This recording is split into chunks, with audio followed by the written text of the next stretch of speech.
es Aslamna Coello Álvarez. Soy estudiante de la carrera de Ingeniería Civil en la Universidad Autónoma de Santo Domingo. En este semestre estoy cursando la materia Cálculo Vectorial con el maestro Juan Toribio Milané. Hoy veremos el tema de derivadas direccionales y uso de diferentes softwares matemáticos como GeoGebra.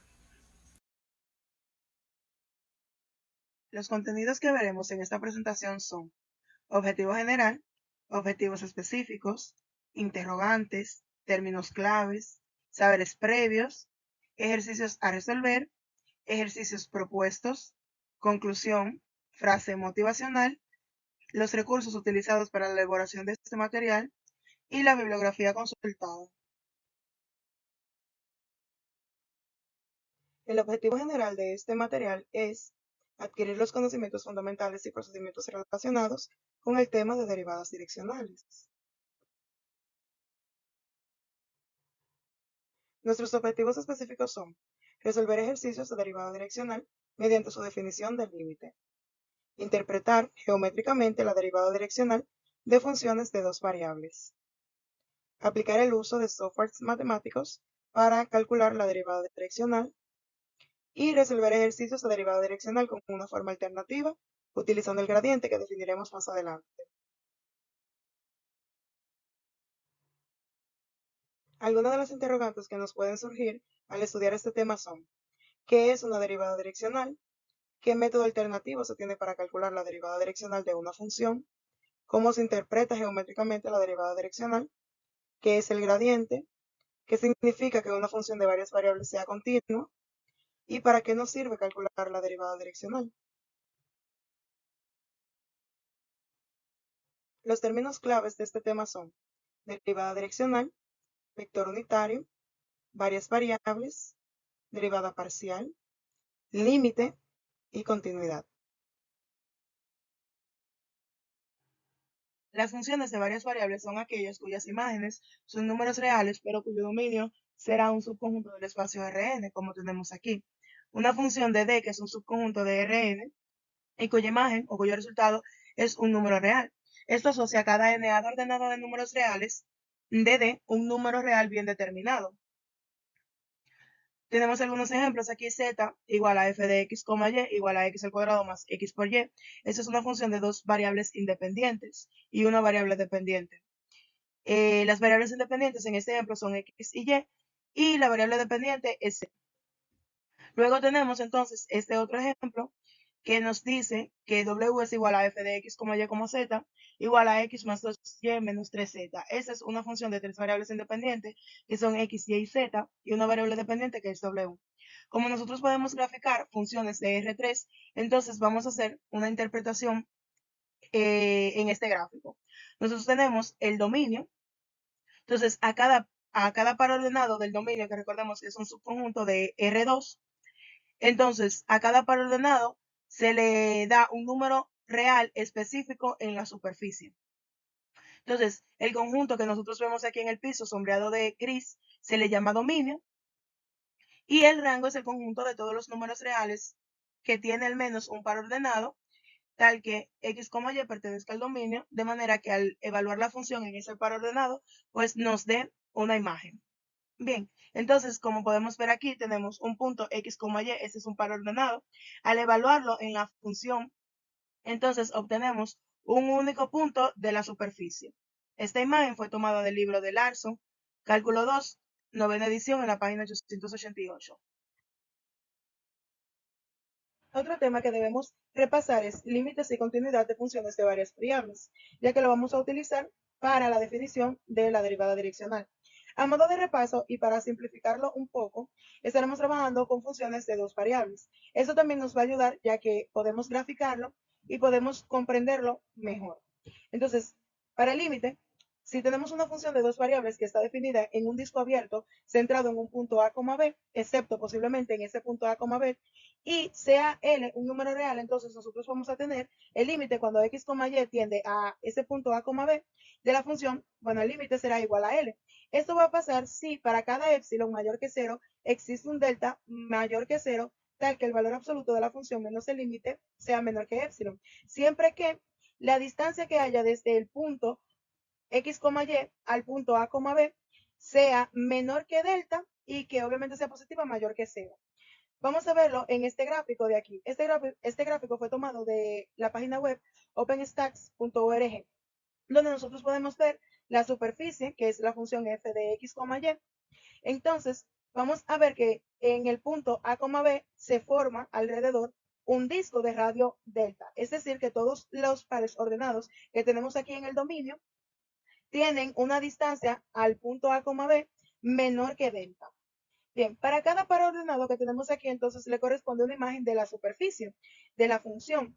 Estas imágenes entonces van a ir aproximando, van a ir formando un vecindario de él. Es decir, nosotros nos vamos a ir aproximando a L. A medida que nos alejamos, entonces vamos a obtener valores que son mayores que L o menores que L en una cantidad epsilon. Y como podemos ver, entonces se forma una imagen de disco de radio delta. Otra cosa que debemos de tomar en cuenta es que a medida que nosotros vamos acercando los valores en el dominio al centro A, B, entonces de igual forma nosotros vamos acercando las imágenes al punto L. Por eso decimos que el límite cuando el punto X, Y tiende a A, B, es decir, que se va acercando mucho a A, B de esa función, entonces es igual a L. Otra cosa es que cuando nosotros veamos el límite de funciones de una variable, decíamos que la función tendía a un valor por la izquierda o por la derecha. En este caso nosotros no lo podemos expresar así y formamos un disco ya que debemos de tomar en cuenta que tienda al mismo valor por cualquier dirección que vaya tomando la función. Veamos entonces continuidad. Una función de dos variables es continua en un punto x sub 0, y sub 0 de una región abierta si la función evaluada en ese punto es igual al límite de la función cuando x, y tiende a x sub 0, y sub 0. Es decir, que vamos a tener que se cumplan tres condiciones para poder decir que la función es continua en el punto.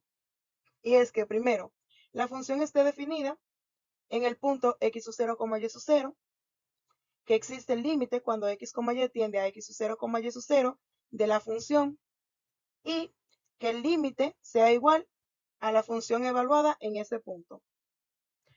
Vamos a ver este gráfico tomado del libro de Larson, Cálculo 2, novena edición, página 904. Recordemos lo que estábamos viendo en la gráfica de límite. En el dominio nosotros vamos a tener un disco de radio delta con centro en el punto x sub 0, y sub 0. Este disco se conforma de todos los puntos que tienen una distancia menor a delta desde el punto x sub 0, y sub 0. Entonces, nosotros al evaluar la función, en cada uno de esos puntos que corresponden a ese disco de radio delta en el dominio, pues vamos a obtener un disco también de radio delta en la superficie. Este disco entonces es un disco de imágenes. Bien, entonces, ¿qué nosotros podemos observar?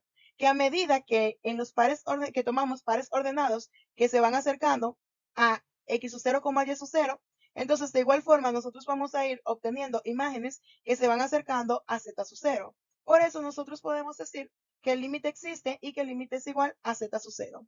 Además, en el gráfico podemos observar que el punto x sub 0, y sub 0, z sub 0 está marcado de negro. Eso quiere decir que la función está definida. O sea, que nosotros al evaluar la función en el punto en el dominio x sub 0, y sub 0, obtenemos una imagen en la superficie y que esa imagen es igual a z sub 0. Entonces, no solamente podemos decir que la función está definida en el punto x sub 0, y sub 0 y que su límite existe, sino que también hemos determinado que el límite cuando x, y tiende a x sub 0, y sub 0 de la función es igual a z sub 0 y que la función evaluada en x sub 0, y sub 0 es igual a z sub 0. Por ende, el límite y la función evaluada en ese punto son iguales y ambos valen z sub 0. Por ende, nosotros podemos decir que una función es continua, que la función es continua en el punto x sub 0, y sub 0.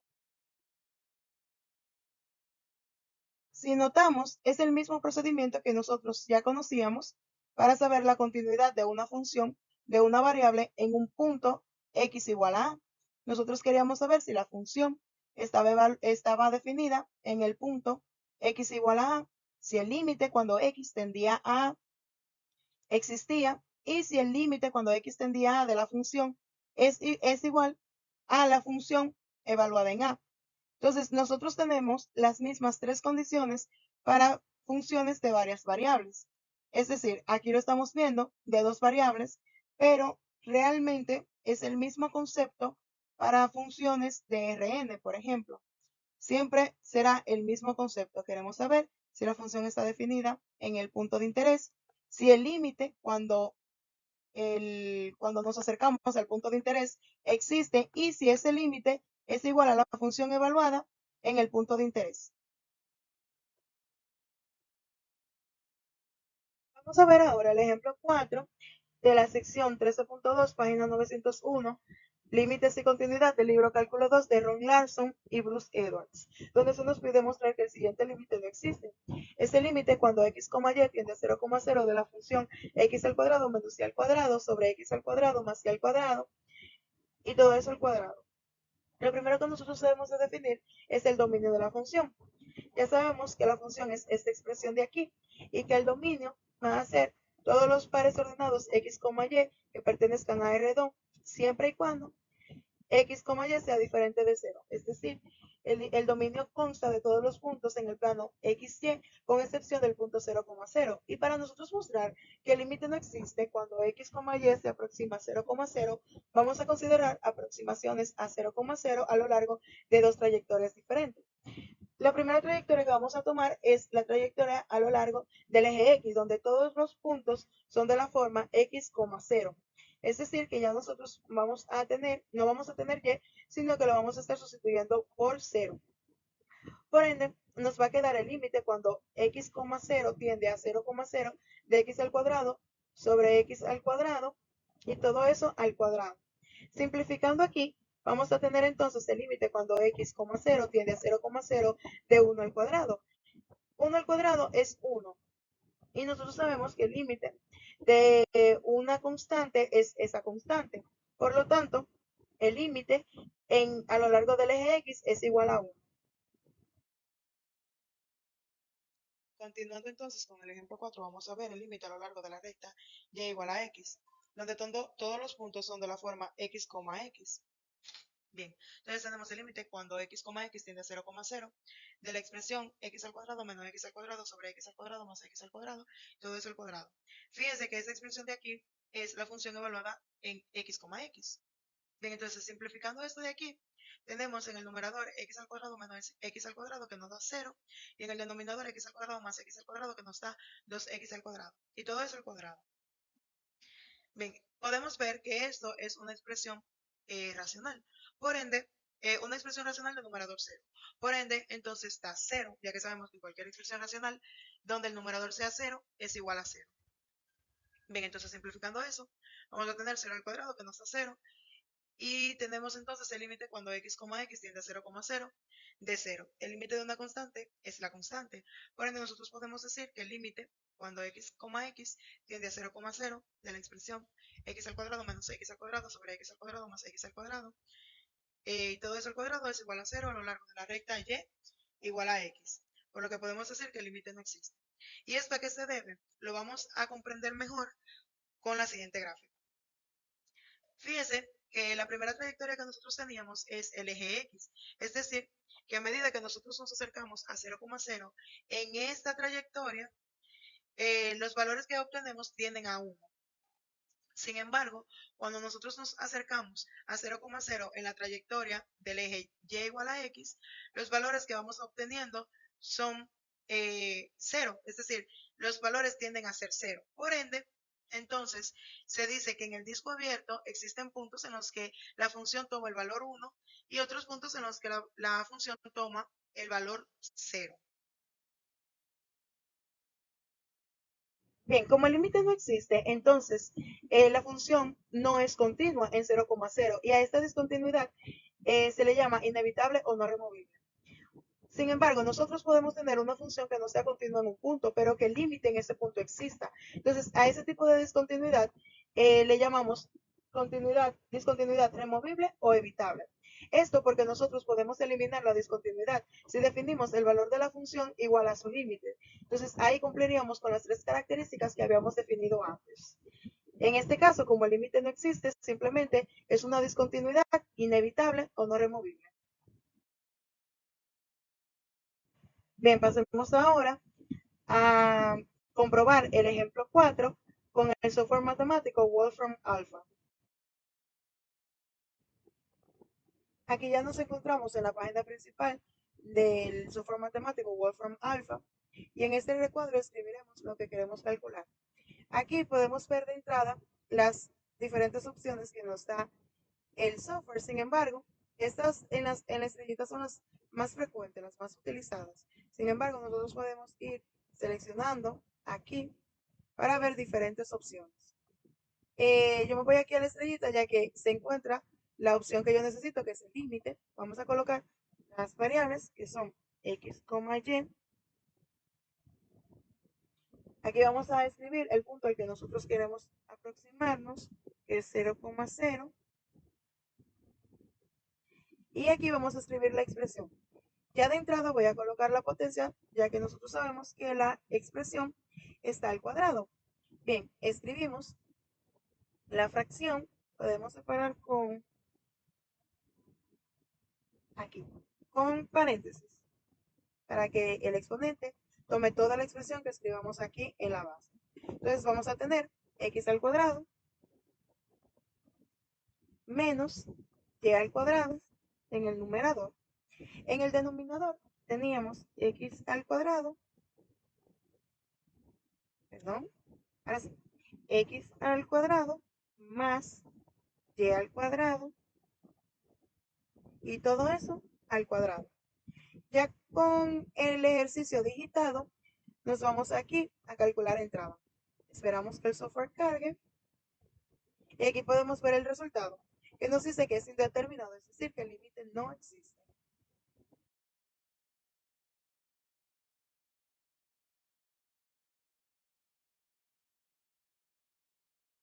Bien, haciendo la comparativa con el libro, entonces vemos que ya en la imagen se nos da que el límite no existe. Es decir, que la función no es continua en 0,0 y que tiene una discontinuidad irremovible o inevitable. Veamos ahora derivadas parciales.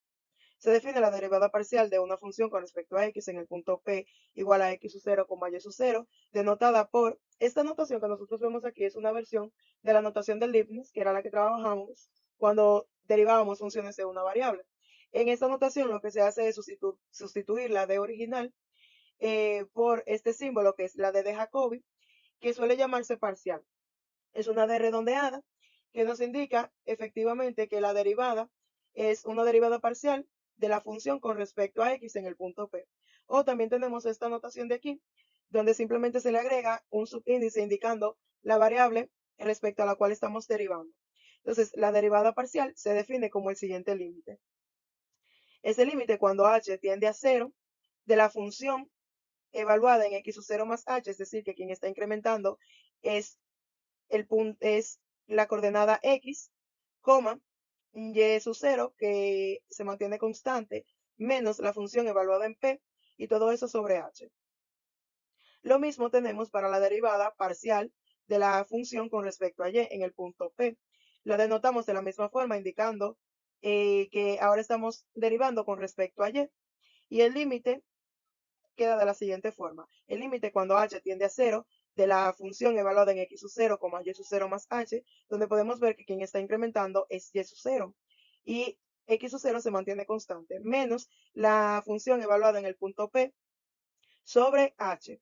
Esto va a ser así cuando los límites existen, porque recordemos que derivar una función en un punto significa que esa función está definida y es continua en ese punto. Ya nosotros vimos las características que debe de tener la función en el punto para considerarse continua en el punto. Para comprender mejor a lo que se refiere esta definición, vamos a ver los siguientes gráficos. Estas imágenes fueron tomadas del libro de Larson, Cálculo 2, novena edición, la página 909, donde podemos ver aquí en este gráfico una superficie, la superficie z igual a f de x, y, de la cual estamos haciendo la derivada parcial con respecto a la variable x en un punto x sub 0, y sub 0, z sub 0. Nosotros hemos visto que hacer la parcial respecto a x significa dejar la variable y como constante. Como podemos ver aquí, quien incrementa es x sub 0. Por lo tanto, mantener el valor fijo de y igual a y sub 0 nos da como resultado un plano que pasa por el punto y sub 0 y que corta la superficie. En la curva de intersección, consideramos la recta tangente, miren, aquí tenemos la curva de intersección, consideramos la recta tangente en el punto x sub 0, y sub 0, z sub 0, que es lo que vemos aquí marcado en azul. Esta es la recta tangente. Y la derivada parcial lo que nos da es la pendiente de esta recta. Recordemos que cuando derivábamos funciones de una variable en un punto, nos daba la pendiente de la recta tangente en la función a la función en ese punto. Eso significa que nosotros podíamos saber la rapidez de crecimiento y decrecimiento de la función en ese punto. Ahora, como nosotros estamos trabajando en una función que depende de más de una variable, por ejemplo, f de x, y, que es esta superficie que vemos aquí, al ser una función de dos variables, la gráfica es una superficie, por lo que hay infinitas direcciones en las que nosotros podemos estudiar el crecimiento. Por ende, nosotros marcamos que estamos estudiando el crecimiento o decrecimiento de la función a lo largo del eje X, es decir, en esta dirección. Bien, en la derivada con respecto a X, el plano que formamos, y igual a y sub 0, es paralelo al eje X. Cuando nosotros queremos derivar, entonces, con respecto a la variable y, tenemos la misma interpretación. Ahora, quien incrementa es y sub 0, tenemos el valor constante x igual a x sub 0 y el plano es paralelo al eje y. Veamos este gráfico ahora que nos va a ayudar a interpretar la derivada parcial. Nosotros tenemos aquí una superficie f de x, y vamos a graficar dos puntos en la superficie. Un punto arbitrario que va a ser x, y, f de x, y el punto x más h, y, la función evaluada en x más h, y. Entonces, aquí tenemos dos puntos en la superficie y la pendiente de la línea secante que pasa por estos dos puntos está dada por la función evaluada en x más h, y menos la función evaluada en el punto x, y entre h. Esta línea es paralela al eje x. Por lo tanto, la pendiente de la línea secante representa una tasa media de cambio de la función mientras nos trasladamos en paralelo al eje x. A medida que h se acerca a 0, es decir, que de igual forma los puntos se van acercando, la pendiente de la línea secante se acerca a la pendiente de la línea tangente. Y recuerden que la derivada parcial lo que nos da es la pendiente de la línea tangente que pasa por el punto x, y, f de x, y. Por ende, nosotros lo que hacemos es denotar el límite cuando h tiende a 0 de la pendiente de la línea secante. Vamos a realizar ahora un ejemplo de derivadas parciales. Estaremos realizando el ejemplo 1 de la sesión 2.4, derivadas parciales, del libro Cálculo Vectorial de Claudio Pizarro, que nos dice que sea f una función de u, que es subconjunto de R2, y que como resultado vamos a obtener un número real. Tenemos entonces la función f de x, y igual a x al cuadrado por y al cubo. Entonces, la derivada parcial ya nosotros sabemos que la vamos a encontrar con el siguiente límite. Por ende, lo primero que nosotros debemos hacer es sustituir. Aquí tenemos entonces la función evaluada en x más h, y. Esto corresponde a sustituir el valor de x por x más h en la función original y y que se mantiene igual. Por ende, vamos a tener lo siguiente en el numerador. Tenemos x más h al cuadrado por y al cubo menos x al cuadrado por y al cubo, ya que la función aquí evaluada en x, y no tiene ningún cambio. Bien, entonces vamos a ir trabajando el numerador del ejercicio, ya que en el denominador no tenemos ninguna operación. Lo primero que podemos identificar es que tenemos aquí un producto notable, que es el cuadrado de un binomio, y que sabemos que el cuadrado de un binomio es igual al primer término al cuadrado más dos veces el primer término por el segundo más el segundo término al cuadrado. Nótese que nuestros términos son, el primer término es x, el segundo término es h. Por ende, tenemos x al cuadrado más 2hx más más h al cuadrado por y al cubo menos x al cuadrado por y al cubo. Seguimos trabajando el numerador y podemos aplicar propiedad distributiva y distribuir este y al cubo que está multiplicando respecto a esta suma. Por ende, tendríamos lo siguiente, x al cuadrado por y al cubo, que nos da x al cuadrado por y al cubo, más 2hx por y al cubo, que es lo que tenemos aquí, más h al cuadrado por y al cubo, y lo tenemos aquí, h al cuadrado por y al cubo, menos x al cuadrado por y al cubo. Seguimos con el numerador y podemos ver que tenemos x al cuadrado por y al cubo menos x al cuadrado por y al cubo. Una cantidad sumada con su opuesto siempre nos va a dar 0, por ende esto de aquí nos da 0. También podemos ver en los demás términos, en 2hx por y al cubo más h al cuadrado por y al cubo, que tenemos un factor común, que es h. Por ende, ya de una vez podemos sacar factor común h y el numerador nos quedaría de la siguiente forma. H por 2x y al cubo más h por y al cubo sobre h. Entonces tenemos aquí h entre h, que nosotros sabemos que cualquier cantidad dividida entre sí misma, siempre y cuando esa cantidad no sea 0, nos daría 1. Por ende nos va a quedar 1 por 2xy al cubo más hy al cubo. Simplificando, entonces tenemos el límite cuando h tiende a 0 de 2xy al cubo más hy al cubo. Bien, entonces aquí simplemente nos quedaría evaluar el límite. Recuerden que evaluar el límite es sustituir h por el valor al que tiende. Entonces tendríamos 2xy al cubo más 0 por y al cubo. Este término de aquí sería 0, ya que cualquier cantidad multiplicada por 0 nos daría 0. Por ende, entonces el límite y la derivada parcial es igual a 2xy al cubo. La derivada parcial con respecto a x. Continuamos entonces con el ejemplo 1 para ahora encontrar la derivada parcial con respecto a y. Vimos en diapositivas anteriores que el límite es esta expresión. Entonces vamos a tener f de x, y más h. Tenemos que sustituir y recordemos que evaluar la función en el punto x, y más h es sustituir y por y más h. Por ende nos quedaría lo siguiente. Tendríamos x al cuadrado, ya que x no tiene ninguna variación, por y más h al cubo, que es lo que tenemos aquí, menos x al cuadrado por y al cubo, ya que aquí estamos evaluando la función en el punto x, y no tiene ningún cambio. Bien, como en el anterior, vamos a ir trabajando el numerador, ya que es donde tenemos operaciones, y lo primero que podemos ver es un producto notable, que es el cubo de un binomio. Por ende, recordemos que el cubo de un binomio es el primer término al cubo, más 3 veces el primer término al cuadrado por el segundo término, más 3 veces el primer término por el segundo término al cuadrado, más el segundo término al cubo. Eso es lo que tenemos aquí, ya que nuestro primer término es y el segundo término es h, por ende tenemos y al cubo más 3 veces y al cuadrado por h, más 3 veces y por h al cuadrado, más h al cubo. Todo eso multiplicado por x al cuadrado, menos x al cuadrado por y al cubo. Bien, aquí podemos aplicar propiedad distributiva para distribuir este x al cuadrado que está multiplicando respecto a esta suma. Por ende nos quedaría lo siguiente, x al cuadrado por y al cubo, más x al cuadrado por 3 veces y al cuadrado por x, que nos quedaría esta expresión de aquí, este término de aquí, perdón. Entonces tenemos x al cuadrado por 3 veces y por h al cuadrado, que nos quedaría este término de aquí, y x al cuadrado por h al cubo, nos quedaría este término de aquí, menos x al cuadrado por y al cubo. Vamos a continuar trabajando con el numerador, entonces podemos ver que tenemos x al cuadrado por y al cubo menos x al cuadrado por y al cubo, y una cantidad sumada con su opuesto siempre nos va a dar 0, por ende estos dos términos se simplifican, ya queda 0. También podemos ver que en los términos que nos quedarían en el numerador tenemos h como factor común, entonces sacamos el h con su mínimo exponente como factor común.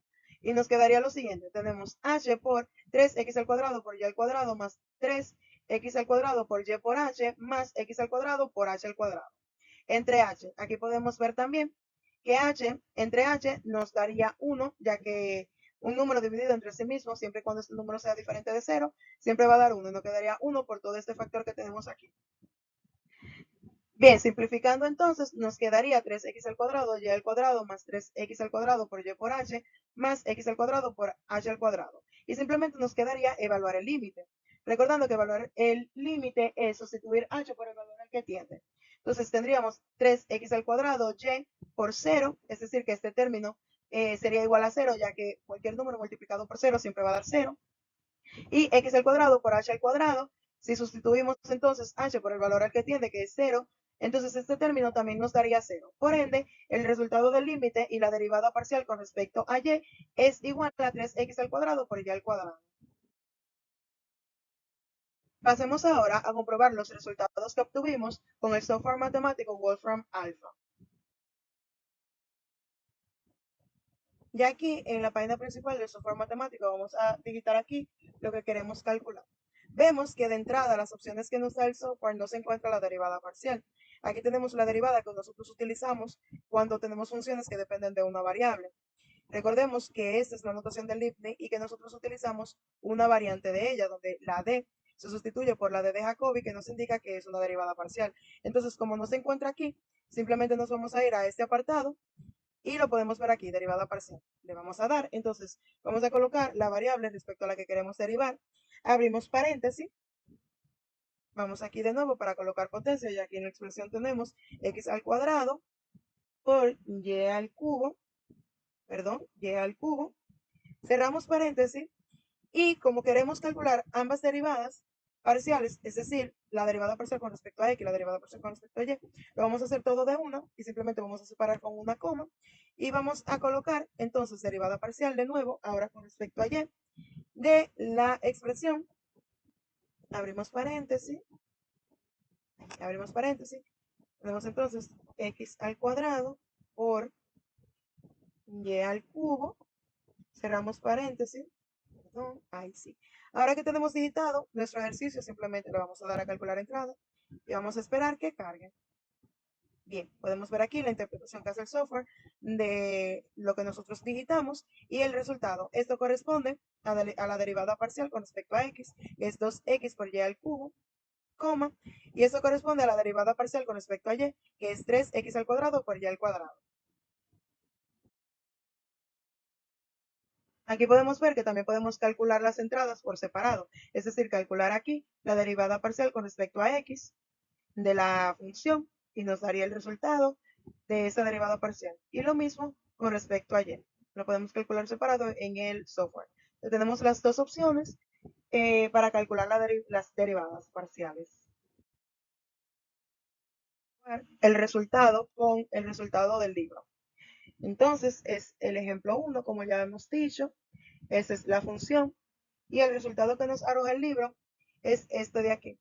Entonces, podemos ver el paso a paso que se realizó para llegar a los resultados. Y aquí, entonces, tenemos el resultado de la derivada parcial con respecto a x. Y aquí debajo tenemos el resultado de la derivada parcial con respecto a y. Y corresponde con los resultados que obtuvimos haciendo el ejercicio y con el software matemático. Veamos ahora entonces el concepto de derivadas direccionales, que es el tema de este material. Tenemos entonces CAF, una función de U, que es un subconjunto de Rn, que como resultado nos daría un número real. Una función definida en el conjunto abierto U de Rn y sea x0, un punto dado de U. Sea V, un vector que pertenece a Rn, un vector unitario dado. Antes de continuar, veamos qué es un vector unitario. Un vector unitario es aquel que su norma es igual a 1. Recordemos que calcular la norma de un vector es la raíz cuadrada de la sumatoria de las componentes al cuadrado. Por ende, si esto nos da 1, estamos ante un vector unitario. Se define la derivada de la función en x0, en el punto x0, en la dirección del vector v, denotado por la derivada parcial de la función respecto al vector unitario v, evaluada en el punto x0, o esta notación de aquí que se lee de esa misma forma, la derivada con respecto al vector unitario v de la función evaluada en x0, como el siguiente límite. Es el límite cuando t tiende a 0 de la función evaluada en x0 en el punto x0 más t por el vector unitario v menos la función evaluada en x0 y todo eso sobre t. Las derivadas direccionales son aplicables en campos como la física, la ingeniería y la economía, donde se busca entender cómo una función responde a cambios en diferentes direcciones, como la temperatura en un punto específico de un material, la velocidad de un objeto en movimiento. La derivada direccional de una función multivariable sobre un vector dado representa la tasa de cambio de la función en la dirección de dicho vector. Este concepto entonces generaliza lo que nosotros vimos anteriormente de las derivadas parciales, ya que estas son derivadas direccionales en los vectores paralelos a sus ejes. Utilizar un vector de dirección unitario Es esencial porque asegura que la derivada direccional sea la tasa de incremento de la función por unidad de distancia. Una función debe ser diferenciable en un punto para que existan derivadas direccionales en ese punto. La diferenciabilidad garantiza que la función tenga un plano tangente bien definido en el punto. Nosotros ya vimos que para que una función sea diferenciable, entonces esta debe de ser continua. Y ya hemos repetido en varias ocasiones las características que tienen las funciones continuas en un punto.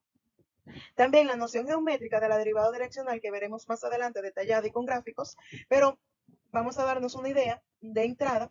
La noción geométrica de la derivada direccional se puede entender a partir de la idea de la pendiente de la recta tangente a las curvas de intersección de una superficie con el plano vertical que contiene a la dirección dada por el vector. Como les digo, esto nosotros lo vamos a ver más detallado cuando veamos la interpretación geométrica de la derivada direccional, pero por ahora entonces ya nos damos una idea de la noción de la derivada direccional. Veamos ahora el caso de funciones de dos variables. Nosotros podemos escribir en general el vector unitario v de la siguiente forma. V igual al coseno de tita como seno de tita. Tita variando desde 0 a 2pi. También podemos ver aquí que tita nosotros la medimos en el sentido contrario a las agujas del reloj en el plano XY y siempre comenzando en el cero del eje X positivo. Bien, entonces vamos a ver cómo se va comportando la derivada direccional a medida que van variando los valores de tita, ya que tita nos va a estar dando la dirección del vector. Entonces, en el caso general, vamos a tener el límite cuando t tiende a 0 de la función evaluada en x sub 0, y sub 0 más t por el coseno de teta, seno de teta menos la función evaluada en x sub 0, y sub 0 y todo eso sobre t. Entonces, haciendo el producto de un escalar por un vector y la suma de vectores nos va a quedar el límite cuando t tiende a 0 de la función evaluada en x sub 0 más t por el coseno de tita, y sub 0 más t por el seno de tita, menos la función evaluada en el punto x sub 0, y sub 0, todo eso sobre t. Vamos a observar entonces que si θ es igual a 0, entonces nosotros vamos a tener el vector 1,0, ya que coseno de 0 es igual a 1 y el seno de 0 es igual a 0. También fijémonos que este vector no es más que el vector y, es decir, que nosotros estamos en el eje de las x. Bien, entonces, la derivada nos quedaría de la siguiente forma, sustituyendo el límite cuando t tiende a 0 de la función evaluada en x sub 0 más t por el coseno de 0, y sub 0 más t por el seno de 0, menos la función evaluada en el punto x sub 0, y sub 0 y todo eso sobre t. Ya dijimos que coseno de 0 es igual a 1 y el seno de 0 es igual a 0, es decir, que este término de aquí sería 0. Por ende, simplificando nos quedaría lo siguiente. El límite cuando t tiende a 0 de la función evaluada en x sub 0 más t, y sub 0 menos la función evaluada en x sub 0, y sub 0 sobre t es igual a la derivada parcial que nosotros habíamos encontrado respecto a x, de la función evaluada en x sub 0, y sub 0. Nosotros llegamos a partir de la definición de derivada direccional a lo que habíamos definido antes como derivada parcial. Y es que entonces la derivada parcial no es más que una derivada direccional, pero en dirección del vector y. Veamos entonces también el caso cuando θ es igual a pi medio. Vamos a tener entonces el vector 0,1, ya que el coseno de pi medio es igual a 0 y el seno de pi medio es igual a 1. También nos podemos fijar que este es el vector j. Por ende, nosotros nos estamos situando justamente en el eje de las y. Vamos entonces a tener el límite cuando t tiende a 0 de la función evaluada en x sub 0 más t por el coseno de pi medio, y sub 0 más t por el seno de pi medio, menos la función evaluada en x sub 0, y sub 0 y todo eso sobre t. Coseno de pi medio ya dijimos que es igual a 0, es decir, que este término sería 0. Y el seno de pi medio dijimos que es igual a 1, por ende nos quedaría t aquí. Simplificando todo eso, entonces vamos a tener el límite cuando t tiende a 0 de la función evaluada en x sub 0, y sub 0 más t, menos la función evaluada en x sub 0, y sub 0 y todo eso sobre t. Esto es igual entonces a la derivada parcial con respecto de y de la función evaluada en x sub 0, y sub 0. Es decir, al igual que en el caso anterior, nosotros hemos llegado mediante la definición del límite de derivadas direccionales a la derivada parcial con respecto de y. Es decir, que las derivadas parciales son derivadas direccionales cuando los vectores son los vectores y o j. En el caso de las x o en el caso de las y, respectivamente. Veamos ahora lo que es el gradiente. Sea f una función de u, subconjunto de Rn, que como resultado nos da un número real, una función diferenciable definida en el conjunto abierto u de Rn. Se define el gradiente en el punto x0 perteneciente a u, denotado por grad, que es una de las notaciones que le podemos dar al gradiente, que se lee como el gradiente de la función evaluada en x0, o podemos utilizar esta notación de aquí, donde utilizamos el símbolo nabla, y se lee de igual forma el gradiente de la función evaluada en x0, como el vector de Rn dado por. Entonces, las componentes del vector van a ser las derivadas parciales respecto a cada una de las variables que tiene el vector. Como tenemos aquí la derivada parcial respecto a x1, evaluada en x0, la derivada parcial de la función respecto a x2, evaluada en x0, hasta la derivada parcial de la función respecto a x1, evaluada en x0. La derivada direccional, entonces nosotros la podemos expresar de la siguiente forma. La derivada de la función f en x0 en la dirección del vector v se denota, como ya vimos anteriormente, la derivada con respecto al vector evaluada en x0, ambas notaciones se leen igual, como el producto escalar del gradiente por el vector unitario que va a determinar la dirección. Nosotros lo podemos ver en este gráfico. Este gráfico fue tomado del libro de Larson, cálculo 2, novena edición, página 936. Algo que debemos de tomar en cuenta es que el gradiente nos indica el sentido de crecimiento más rápido de una función en un punto dado. La derivada direccional nos ayuda a encontrar el valor máximo en el sentido del gradiente. Es por esta razón que nosotros iniciamos definiendo lo que es la derivada direccional en la diapositiva anterior. Continuando con el gradiente, entonces, vamos a ver las propiedades de este. Nosotros sabemos que si una función es diferenciable en el punto x, y, entonces se cumple lo siguiente. Si el gradiente de la función evaluada en el punto x, y o x0 es igual a 0, entonces la derivada direccional de la función en ese punto va a ser igual a 0 para todo vector direccional que nosotros tomemos. Recordemos que si la derivada es igual a 0, lo que nos está indicando es que la pendiente de la tangente es igual a 0, por ende, la función no está ni creciendo ni decreciendo en esa dirección. También se cumple que, que la dirección de máximo incremento de la función está dada por el vector gradiente, es decir, que el valor máximo de la derivada direccional con respecto al vector es la norma del vector gradiente. También la dirección de mínimo incremento de la función está dada por el opuesto del vector gradiente. Por lo tanto, el valor mínimo de la derivada direccional es el opuesto de la norma del gradiente. Para comprender esto, nosotros podemos ver este gráfico de aquí, que fue tomado del libro de Larson, cálculo 2, novena edición, página 938, donde nosotros podemos ver aquí la superficie de color azul. Entonces tenemos el punto x, y y el vector que está dado por el vector gradiente que nos indica que va hacia esa dirección. Entonces, cuando nosotros reflejamos este punto evaluada en la función y seguimos esa misma dirección del vector gradiente, lo que nosotros estamos obteniendo es el máximo incremento de la función. A ver, un ejemplo de gradiente. Recordando que el gradiente lo que nos indica es el sentido de crecimiento más rápido de una función en un punto dado, como puede ser la temperatura. Por ende, este ejemplo nos va a ayudar a interpretarlo de una forma más sencilla y clara. Tenemos entonces el ejemplo 5 de la sección 13.6, página 938 del libro Cálculo 2 de Ron Larson, donde se nos pide hallar la dirección de máximo incremento. La temperatura en grados Celsius en la superficie de una placa metálica está dada por la función t de x, y igual a 20 menos 4x al cuadrado menos y al cuadrado, donde x y y se miden en centímetros. ¿En qué dirección a partir del punto 2, menos 3 aumenta más rápido la temperatura? ¿Y cuál es la tasa o ritmo de crecimiento? Entonces nosotros para esto vamos a aplicar lo que sabemos de el gradiente. Recordamos que el gradiente entonces va a estar dado por el vector, la derivada parcial de la función con respecto a x evaluado en x, y como primera componente y la derivada con respecto a y de la función evaluada en x, y como segunda componente. Bien, entonces Lo primero que nosotros debemos hacer es encontrar las derivadas parciales para sustituirla aquí.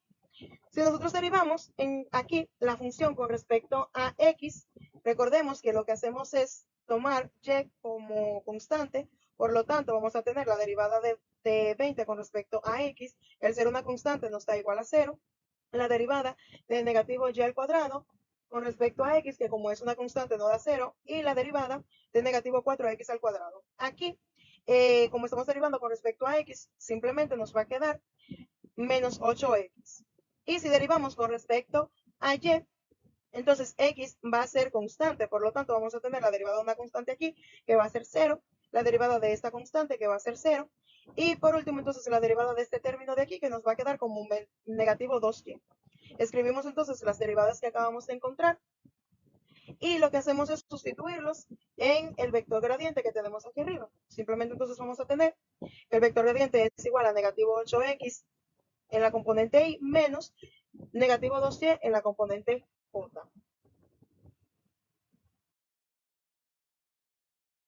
Continuando entonces con el ejemplo 5, recordemos que teníamos entonces que el vector gradiente va a ser igual a negativo 8x en la componente y, negativo 2y en la componente j.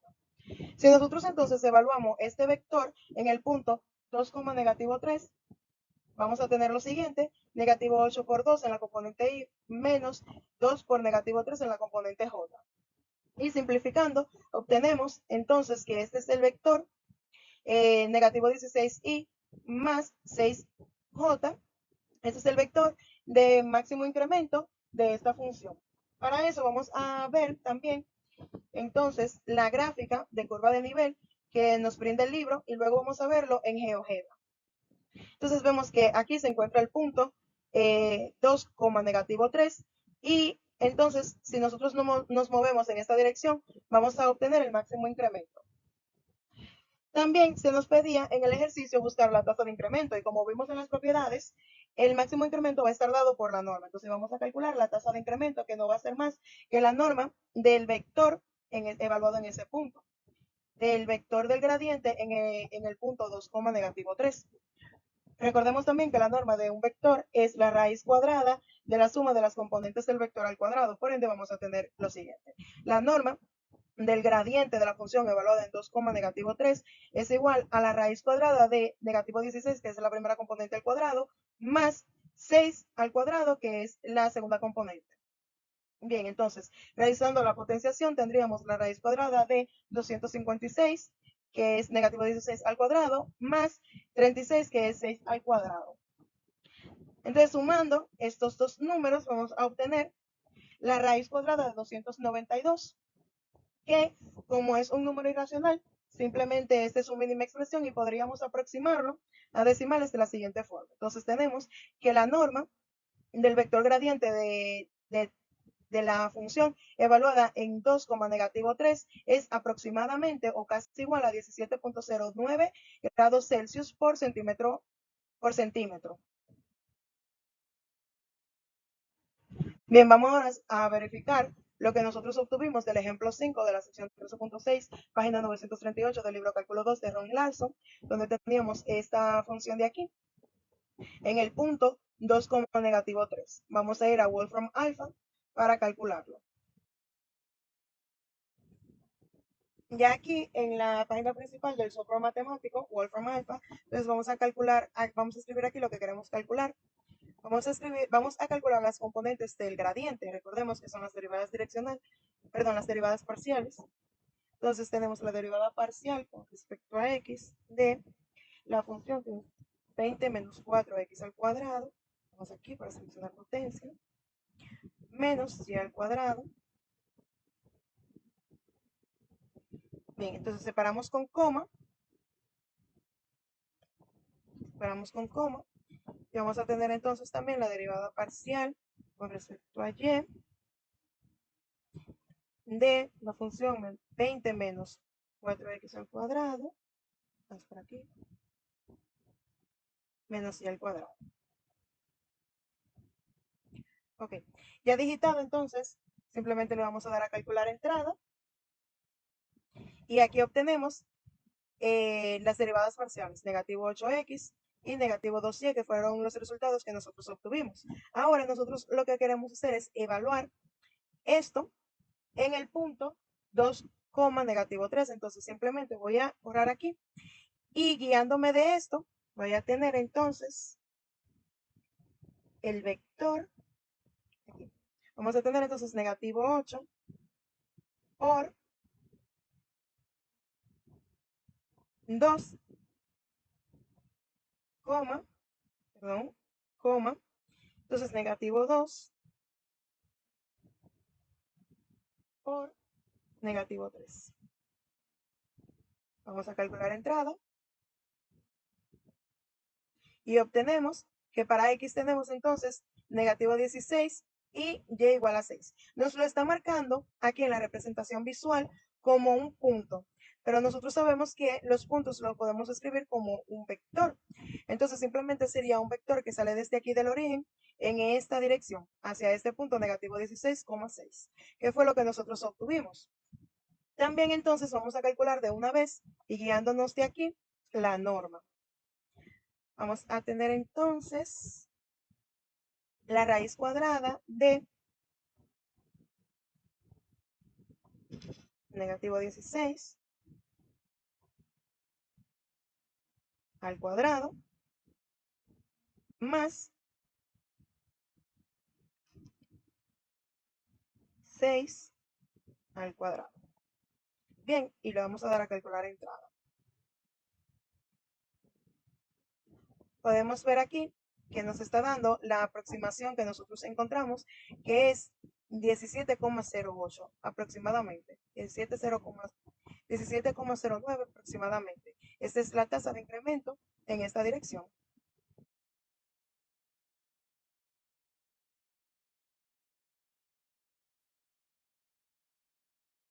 Bien, entonces vamos a hacer la verificación con el resultado que obtuvimos, que tiene el libro, y comparar con el resultado que nosotros obtuvimos. Aquí podemos ver que, como es un ejemplo, tenemos el paso a paso de cómo se realizó el ejercicio.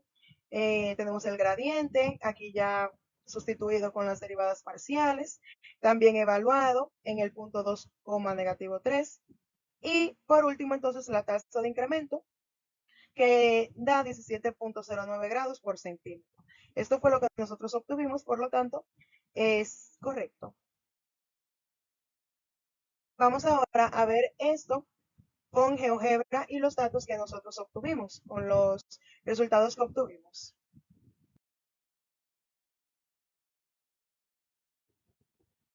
Ya aquí en el software matemático, entonces vamos a colocar la función que es 20 menos 4x al cuadrado menos y al cuadrado. Como podemos ver, se forma un paraboloide con vértice en el punto 0,0,20. Me voy a acercar, ya vimos la forma completa del paraboloide. Me voy a acercar para que cuando grafiquemos el vector se pueda ver. Entonces, vamos a colocar el punto en el dominio, que es 2, negativo 3. Bien, entonces también vamos a poner el vector del gradiente, que es, vamos a escribir vector, nos vamos aquí, vector punto, y ponemos entonces, el vector era negativo 16,6. Como vimos cuando estábamos en Wolfram Alpha, el vector sale desde el origen, pero nosotros podemos proyectarlo que salga desde el punto A. Entonces, simplemente vamos a darle a traslada. Utilizamos esta opción, traslada vector punto inicial. El vector es el vector U, como nos marca aquí el software. Simplemente escribimos U. Y el punto del donde queremos que salga el vector es el punto A. Entonces simplemente colocamos A. Bien, entonces tenemos un vector que es paralelo a este. Podemos desactivar el vector U. Y vemos que en esta dirección es donde tiene el mayor crecimiento, que pase por el punto A. La función, es decir, que nosotros al calcular la derivada direccional desde aquí, entonces vamos a tener el mayor incremento de la función en esa dirección. También nosotros podemos escribir esto como un vector unitario, ya que GeoGebra nos permite hacerlo desde aquí, pero nosotros sabemos que para calcular un vector unitario no es más que el vector entre su norma. Lo vamos a trabajar desde aquí, simplemente vamos a poner que el objeto es el vector v que queremos tomar como vector unitario, desactivamos entonces v, y si nosotros nos acercamos, entonces simplemente vamos a tener desde aquí, desde A, el vector unitario. Bien, entonces vamos a hacer la interpretación geométrica de la derivada direccional. Esta es similar a la interpretación que nosotros hicimos de la derivada parcial. Entonces, vamos a poder interpretar la derivada direccional de una función de u, que es subconjunto de R2, y que como resultado nos da un número real en un punto P igual a x sub 0, y sub 0, que pertenece a u. Recordemos que el vector nosotros lo podemos expresar, un vector genérico, como el vector coseno de tita, seno de tita, que pertenece a R2. Entonces, la pendiente de la superficie en el punto x sub 0, y sub 0, la función evaluada en x sub 0, y sub 0, en la dirección se define como la pendiente de la curva en ese punto. El plano vertical que nosotros ahora vamos a tener y que vamos a utilizar para cortar el plano XY en una recta L, lo vamos a representar con las siguientes ecuaciones paramétricas. X igual a x sub 0 más t por el coseno de tita, y y igual a y sub 0 más t por el seno de tita, donde el parámetro es t. Para eso nosotros podemos también ver esta gráfica que tomamos del libro Cálculo 2 de la novena edición, de la página 933 del Larson, donde nosotros podemos ver aquí la superficie, que es z igual a f de x, y. Este es el vector u y este es el punto P del que estábamos hablando. Entonces, tita, recordemos, como lo vimos en derivada parcial, va variando en un intervalo cerrado desde 0 a 2pi. Por ende, entonces, nosotros lo que necesitamos saber es el ángulo que tiene este vector.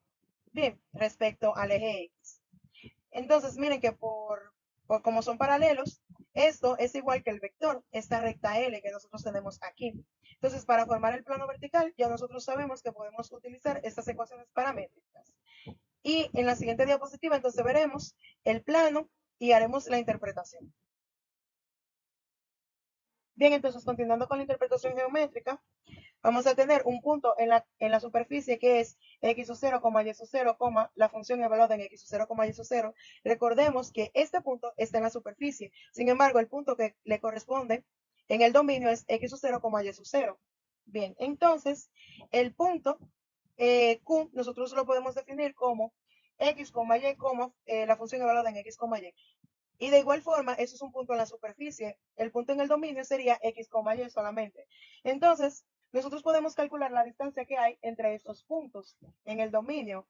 La distancia va a ser igual a la raíz cuadrada de la componente del segundo, la primera componente del segundo punto menos la primera componente del primer punto.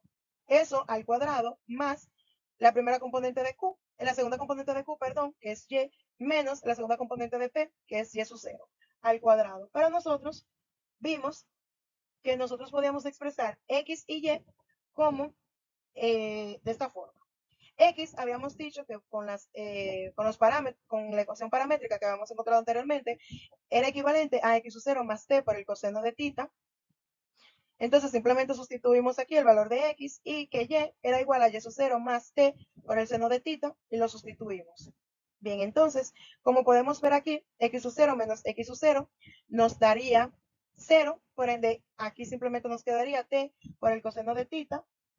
Y de igual forma aquí tenemos y sub 0 menos y sub 0 que nos daría 0 y simplemente nos quedaría t por el seno de tita. Eso es lo que tenemos aquí. Distribuyendo el exponente, entonces tendríamos t al cuadrado por el coseno al cuadrado de tita y aquí más t al cuadrado por el seno al cuadrado de tita. Sacando factor común, entonces vamos a tener t al cuadrado por el coseno de tita al cuadrado más el seno de tita al cuadrado. Y nosotros sabemos por propiedad trigonométrica que el coseno al cuadrado de tita más el seno al cuadrado de tita es igual a 1. Por ende nos quedaría t al cuadrado por el coseno al cuadrado de tita, perdón, t al cuadrado por 1 y la raíz cuadrada de t al cuadrado es el valor absoluto de t. Eso es lo que nosotros tenemos aquí en esta gráfica. Esta imagen fue tomada del libro de Larson, cálculo 2, novena edición, en la página 933. Bien, donde nosotros podemos ver el punto P en el dominio, el punto Q en el dominio, que tienen una distancia de T. Entonces, proyectado aquí en la curva, perdón, en la superficie, tenemos los puntos que definimos aquí arriba. Cuando nosotros entonces trazamos el plano que corta en esa dirección, entonces se forma una curva de intersección en la superficie. Esta es la curva C, que nos va a dar entonces la dirección en la que nosotros vamos a calcular la derivada direccional. Al igual como hicimos en la derivada parcial, entonces nosotros tendríamos una recta secante que corta la superficie en esos dos puntos, cruzando por estos dos puntos P y Q en la superficie. Entonces la pendiente de la recta secante va a ser igual a la función evaluada en el punto Q menos la función evaluada en el punto P sobre T. Ya nosotros sabemos que X y Y X equivale a X sub 0 más T por el coseno de tita, coma, Y sub 0 más T por el seno de tita, que esto equivale a Y. Entonces simplemente estamos sustituyendo aquí menos la función evaluada en el punto P. Bien, entonces, eso entre T. Bien, entonces, a medida que estos puntos se van acercando, es decir, a medida que T tiende a 0, entonces estos puntos se van acercando y la pendiente de la recta secante, entonces, se va acercando también a la pendiente de la recta tangente. Por eso decimos que haciendo que T se aproxime a 0, la derivada direccional con respecto al vector U en dirección del vector U de la función evaluada en X, Y será igual al límite cuando T tiende a 0 de la función evaluada en X sub 0 más T por el coseno de tita, Y sub 0 más T por el seno de tita, menos la función evaluada en X sub 0, Y sub 0 sobre T. De ahí entonces tenemos el límite que nos da la derivada direccional, la derivada en dirección del vector U de la función evaluada en un punto X sub 0, Y sub 0. Pasar ahora a hacer los ejercicios de la sección 2.5, derivadas direccionales del libro de cálculo vectorial de Claudio Pita Ruiz. Vamos a hacer el ejercicio 10, que nos dice calcular la derivada direccional de la función dada en la dirección del vector indicado. La función que se nos da es f de x, y igual a x por y al cuadrado más x al cuadrado por y en dirección de este vector, que es el vector y realmente si lo vemos, es el vector igual a 1,0. Lo primero que nosotros debemos de hacer cuando se nos da un vector es comprobar que el vector es unitario. Ya de entrada yo les puedo decir que es unitario, sin embargo vamos a calcularlo.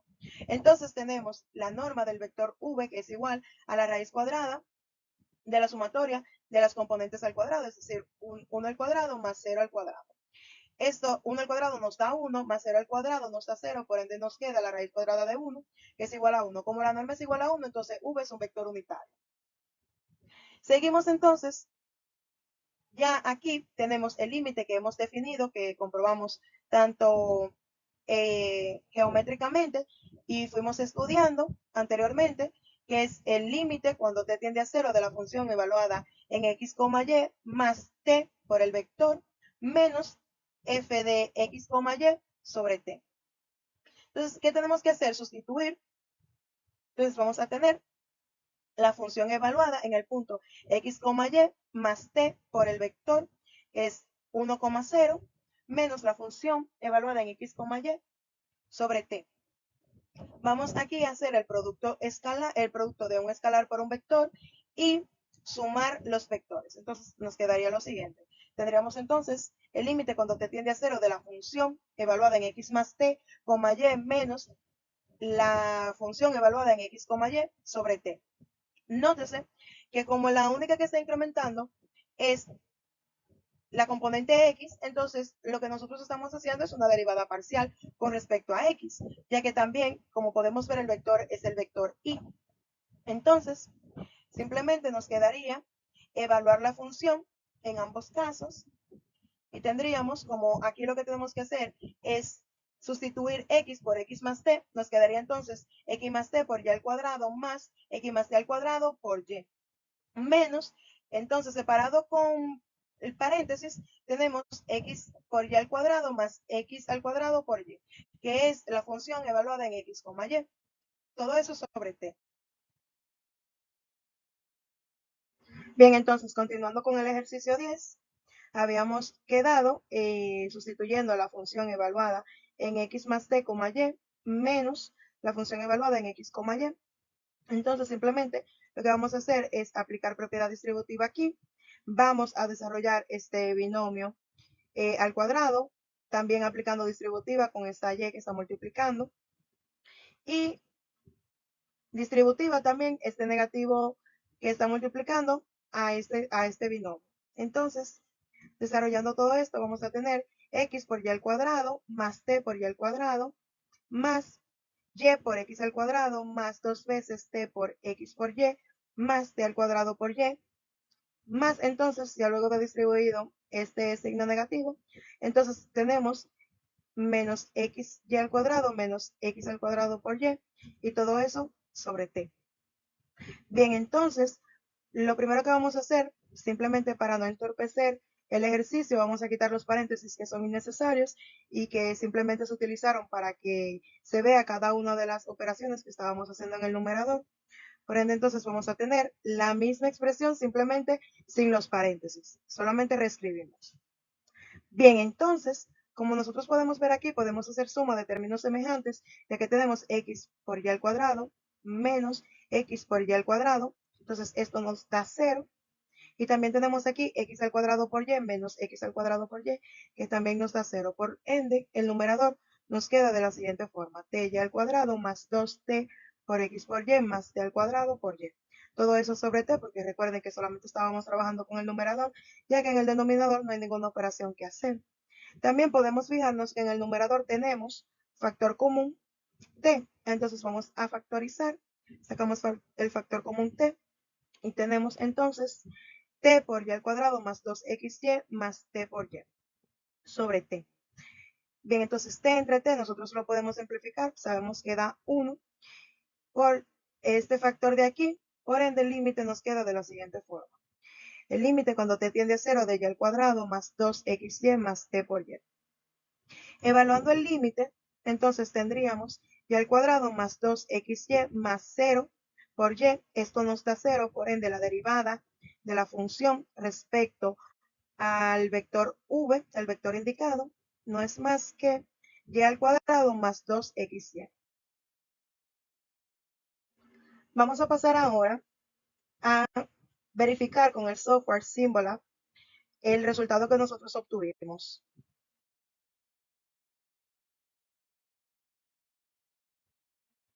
Ya aquí en Symbolab, entonces vamos a ingresar el problema en este recuadro.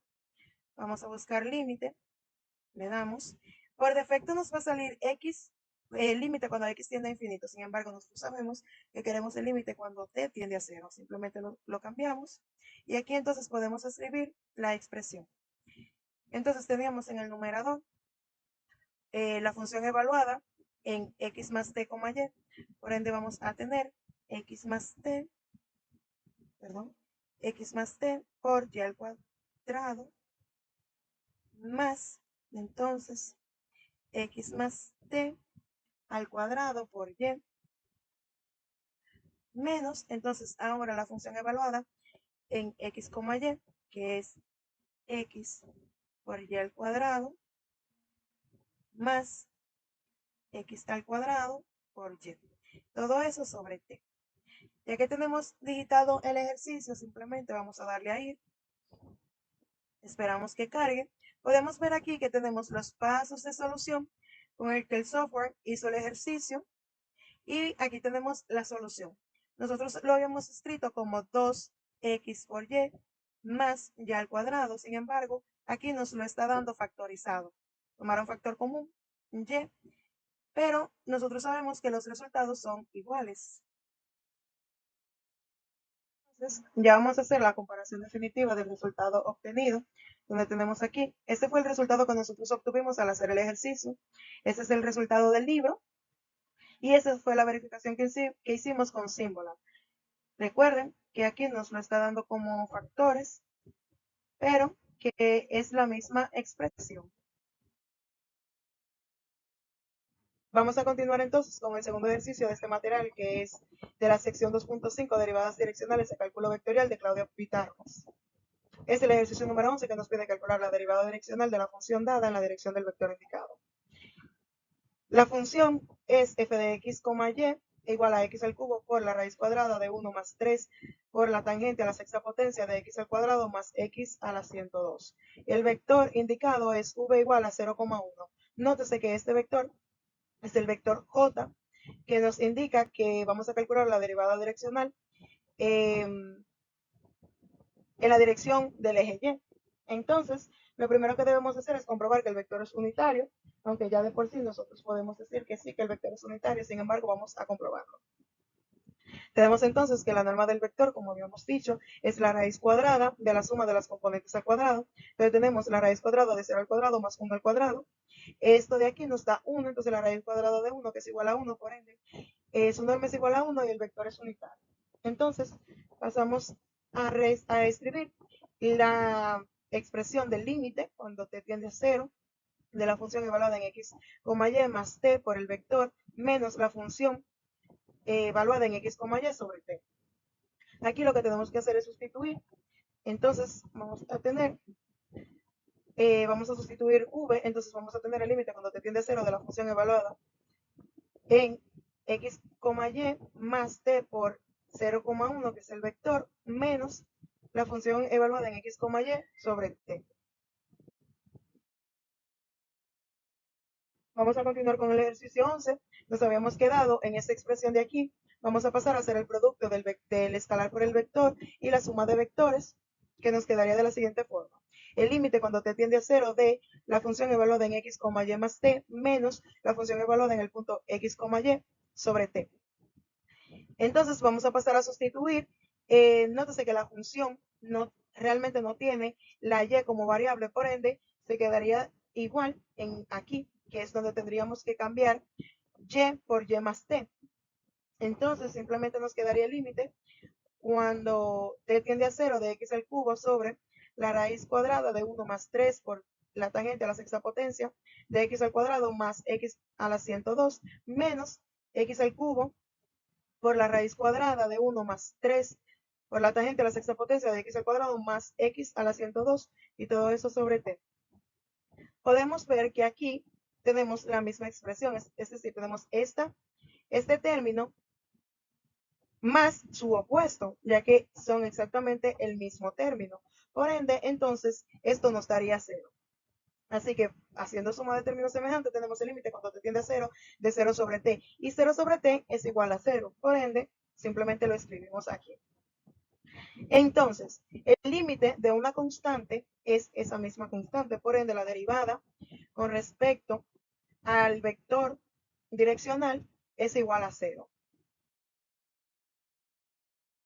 Vamos a pasar ahora a comprobar el resultado que obtuvimos con el software matemático Symbolab. Ya aquí en el software matemático, entonces vamos a colocar el límite, que recordemos que nos va a salir por defecto cuando x tiende a infinito. Sin embargo, nosotros queremos calcularlo cuando t tiende a 0. Entonces aquí vamos a poner la fracción y vamos a escribir entonces la función evaluada en x, y más t, que nos daba x al cubo por la raíz cuadrada de 1 más 3 veces la tangente de x al cuadrado más x a la 102.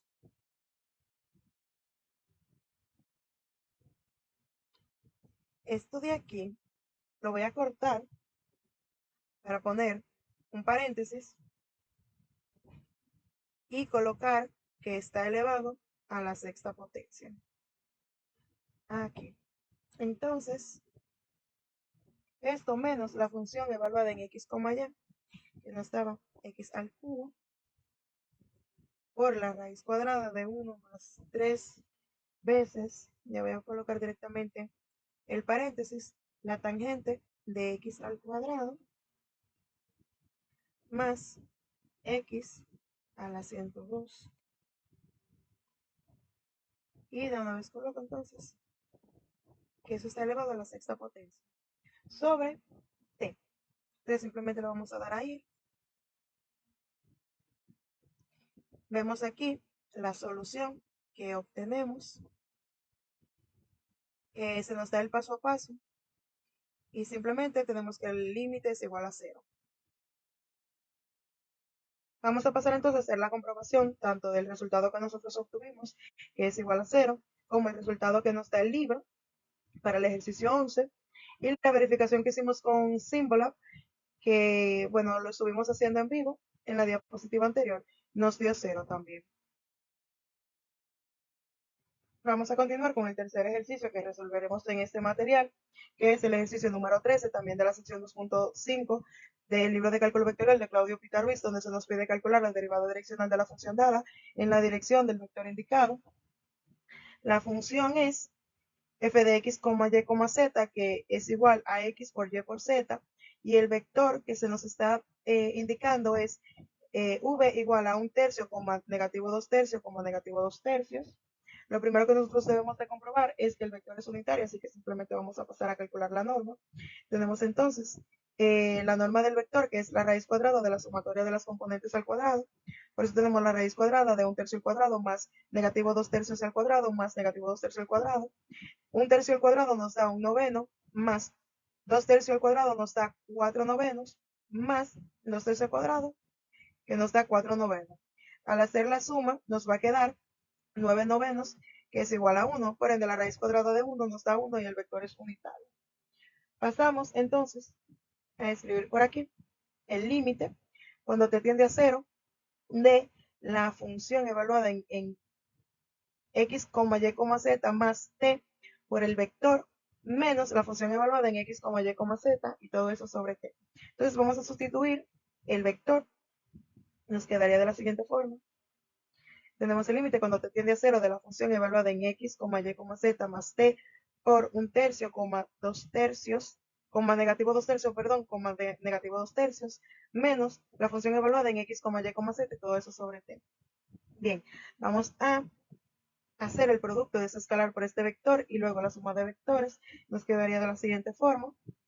Entonces, tenemos el límite cuando t tiende a 0 de la función evaluada en x más 1/3 de t, y menos 2/3 de t, z menos 2/3 de t, menos la función evaluada en x, y, z sobre t. Bien, entonces simplemente nos toca sustituir aquí por estos valores. Tenemos entonces la función evaluada en esto de aquí, será sustituir x por x más 1/3 de t, sustituir y por y menos 2/3 de t, es sustituir z por z menos 2/3 de t, menos la función evaluada en x, y, z sobre t. Por ende tenemos lo siguiente: x más 1/3 de t por y menos 2/3 de t por z menos 2/3 de t menos x por y por z, todo eso sobre t. Con el ejercicio 13 vamos a continuar. Habíamos quedado en esta expresión y simplemente nos tocaría hacer este producto. Este producto como resultado nos da x, y menos 2/3 de t por x por z más 1/3 de t por y por z menos 2/9 de t al cuadrado por z menos 2/3 de t por x por y más 4/9 de t al cuadrado por x menos 2/9 de t al cuadrado por y más 4/27 de t al cubo menos x y z y todo eso sobre t. Bien, entonces, si nosotros sumamos términos semejantes que tenemos aquí, x y z menos x y z que nos da 0, y además de eso sacamos factor común t, nos quedaría el numerador de la siguiente forma. Tenemos t por negativo 2/3 de x por z más 1/3 de y por z, perdón, menos 2/9 de t por z menos 2/3 de x por y más 4/9 de t por x menos 2/9 de t por y más 4/27 de t al cuadrado. Y todo eso sobre t. Entonces podemos simplificar t entre t, que nos daría 1 por esto de aquí. Entonces nos quedaría simplemente esa expresión que tenemos aquí. Bien, vamos a evaluar el límite que ya nosotros sabemos que evaluar el límite es simplemente tomar para t el valor al que tiende, entonces nos quedaría de la siguiente forma. Este término de aquí que no depende de t, no contiene t, entonces simplemente se queda igual, al igual que este. En este entonces teníamos menos 2 novenos de t por z, por eso tenemos aquí menos 2 novenos de 0 por z. Este de aquí que no depende de t, por ende no cambia. Aquí tenemos más 4 novenos, que teníamos 4 novenos por t por x, por ende tenemos ahora 4 novenos por 0 por x, menos 2 novenos por t por y, que nos queda menos 2 novenos por 0 por y. Y aquí entonces tenemos 4/27 por 0 al cuadrado. Simplificando esto, entonces esos términos se vuelven 0 y la derivada de la función en dirección del vector v nos queda como negativo 2 tercios x por z más 1 tercio de y por z menos 2 tercios por x por y.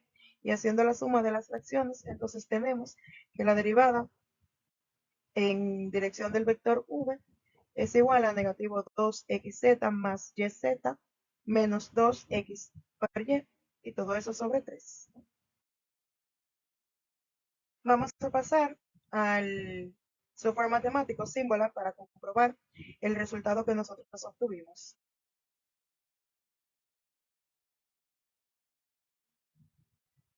Ya aquí en Symbolab, entonces simplemente vamos a colocar el límite cuando t tiende a 0 de, en el numerador entonces teníamos la función evaluada en x más 1 tercio de t, y menos 2 tercios de t, z menos 2 tercios de t, que nos daba entonces x menos 1 tercio de t por y, perdón, más 1 tercio de t por y menos 2 tercios de t por z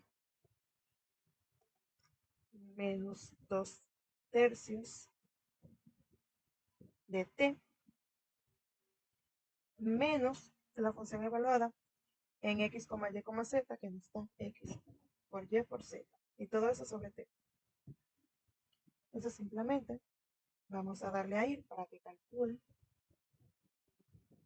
Y podemos ver aquí el paso, los pasos de la solución. Y aquí podemos ver la solución que nos da 1 tercio como factor común por negativo 2xy menos 2xz más y por z. Hacemos entonces hacer la comparación del resultado obtenido. Este fue el resultado que nosotros obtuvimos. Este es el resultado que nos da en el libro, que el numerador se encuentra escrito en otro orden, pero como la suma, la adición es conmutativa, realmente lo podemos escribir de ambas formas y es igual. También entonces vimos el resultado que nos dio con símbolo. Este resultado tenía el 1 tercio como factor común, pero el resultado sigue siendo el mismo. Vamos a pasar a realizar el siguiente ejercicio también de la sección 2.5 del libro de cálculo vectorial de Claudio Pita Ruiz, donde se nos pide, es el ejercicio número 15, donde se nos pide calcular la derivada direccional de la función dada en la dirección del vector indicado. Tenemos entonces una función de n variables, es decir, la función de x sub 1, x sub 2 hasta x sub n, igual a sub 1 por x sub 1 más a sub 2 por x sub 2, así sumando los términos hasta a sub n por x sub n, y el vector direccional que se nos da es el vector igual a alfa sub 1, alfa sub 2 hasta alfa sub n. En este caso no vamos a comprobar que el vector sea unitario, ya que esto es un vector como arbitrario, podríamos decir. Entonces, simplemente vamos a pasar directamente a la definición del límite direccional, perdón, a la definición de la derivada direccional, que es el límite cuando t tiende a 0 de la función evaluada en el punto x sub 1, x sub 2 hasta x sub n, más t por el vector, menos la función evaluada en el punto x sub 1, x sub 2 hasta x sub n, y todo eso sobre t. Bien, entonces, Vamos a sustituir el vector y vamos a tener entonces la función evaluada en el punto más t por el vector que ya lo tenemos aquí, es alfa sub 1, alfa sub 2 hasta alfa sub n, menos la función evaluada en el punto x sub 1, x sub 2 hasta x sub n. Todo eso sobre t. Bien, entonces, haciendo el producto del escalar por el vector más este vector de aquí, lo que tenemos es lo siguiente, la función evaluada en x sub 1 más t por alfa sub 1, x sub 2 más t por alfa sub 2, así sucesivamente hasta x sub n más t por alfa sub n, menos la función evaluada en el punto x sub 1, x sub 2 hasta x sub n sobre t. Bien, entonces, si nosotros aquí sustituimos x sub 1 por x sub 1 más t por alfa sub 1 y x sub 2 por x sub 2 más t por alfa sub 2 y así sucesivamente hasta x sub n por x sub n más t por alfa sub n, vamos a tener lo siguiente. Tenemos entonces a sub 1 por x sub 1 más t por alfa sub 1 más a sub 2 por x sub 2 más alfa sub más t por alfa sub 2, así sucesivamente hasta a sub n por x sub n más t por alfa sub n, menos entonces la función original. Todo eso sobre t. Continuando con el ejercicio, nos habíamos quedado entonces en esta sustitución y bien haciendo el producto, lo que tenemos aquí, esos productos. Entonces vamos a tener lo siguiente. Además de que también voy a hacer el producto de negativo por esa expresión de aquí. Vamos a tener lo siguiente entonces, a sub 1 por x sub 1 más a sub 1 por t por alfa sub 1 más a sub 2 por x sub 2 más a sub 2 por t por alfa sub 2 más, entonces así sucesivamente hasta a sub n por x sub n más a sub n por t alfa sub n menos entonces a sub 1 por x sub 1 menos a sub 2 por x sub 2 y sucesivamente hasta a sub n por x sub n. Todo eso sobre t. Bien, entonces simplificando términos semejantes, lo que nos va a quedar es que a sub 1 por x sub 1 menos a sub 1 por x sub 1 nos da 0, a sub 2 por x sub 2 menos a sub 2 por x sub 2 nos da 0, a sub n por x sub n menos a sub n por x sub n nos da 0. Y vamos a ver que ese comportamiento es el que va a tener en todos los términos que tiene la función, todos los términos que tenemos aquí. Entonces, simplemente nos va a quedar los términos que dependen de t por alfa sub 1. Perdón, de t por alfa sub i hasta n. Bien, entonces, simplemente vamos a sacar factor común t, porque todos los términos que nos van a quedar en función de t. Así que vamos a tenerlo de esta forma. El límite cuando t tiende a 0 de t por a sub 1 por alfa sub 1 más a sub 2 por alfa sub 2, así sucesivamente, hasta a sub n por alfa sub n, todo eso sobre t. Entonces t sobre t nos daría 1 y multiplicado por esta expresión de aquí, por este factor de aquí, simplemente nos quedaría entonces el límite cuando te tiende a 0 de a sub 1 por alfa sub 1 más a sub 2 por alfa sub 2, así sucesivamente hasta a sub n por alfa sub n. Evaluar el límite cuando te tiende a 0, pero no tenemos ninguna t, es decir, que lo podríamos tomar como constante, por ende, el resultado del límite va a ser igual a sub 1 por alfa sub 1 más a sub 2 por alfa sub 2, así sucesivamente hasta alfa sub n por a sub n. Bien, entonces esto equivale a la derivada direccional de la función en dirección del vector que nos habían indicado, y esto va a ser así siempre y cuando la norma sea igual a 1, porque recuerden que no evaluamos que el vector sea unitario. Bien, entonces vamos a hacer la comparación del resultado obtenido con el resultado del libro, ya que por la naturaleza del ejercicio no podemos ingresarlo en ningún software matemático. Por ende, simplemente vamos a tener, bueno, el ejercicio número 15, aquí tenemos la función y el vector que se nos había indicado, el resultado que nosotros obtuvimos, que fue este de aquí, y el resultado que nos da el libro, que es este de aquí. Y podemos comprobar que hemos llegado al mismo resultado.